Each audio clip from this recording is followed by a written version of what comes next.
ابھی کچھ 6-7 سال پہلے امریکہ میں ایک کتاب شائع ہوئی دی 100، ڈاکٹر مائیکل ہارٹ اس کے مصنف ہیں۔ یہ کہ یہ کتاب اس اعتبار سے بڑی یونیک ہے، منفرد ہے کہ انہوں نے 100 افراد کا انتخاب کیا، پوری انسانی تاریخ کی عظیم ترین 100 شخصیتیں، پھر ان میں گریڈیشن کی، ان میں ایک درجہ بندی قائم کی۔ یہ 100 تو ہے عظیم ترین پوری نوع انسانی میں، ان میں عظیم ترین کون ہے، پھر نمبر 2 کون ہے، پھر نمبر 3 کون ہے۔ اور آپ کے علم میں یہ بات ہوگی کہ وہ ڈاکٹر مائیکل ہارٹ دی 100 میں نمبر 1 پر لائے محمد الرسول اللہ صلی اللہ علیہ وسلم۔ اور انہوں نے یہ کہا کہ بہت سے لوگ میری اس تصنیف میں نمبر 1 پر محمد کا ذکر دیکھ کر صلی اللہ علیہ وسلم حیران ہوں گے۔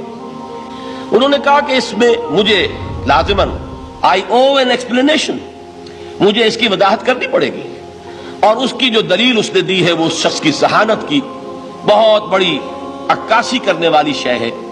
کہتے ہیں this is because he is the only person، یہ دی اونلی کو انڈرلائن کر لیجئے اپنے ذہن میں، واحد شخصیت ہے پوری نسل انسانی کی، supremely successful in both the religious and the secular fields۔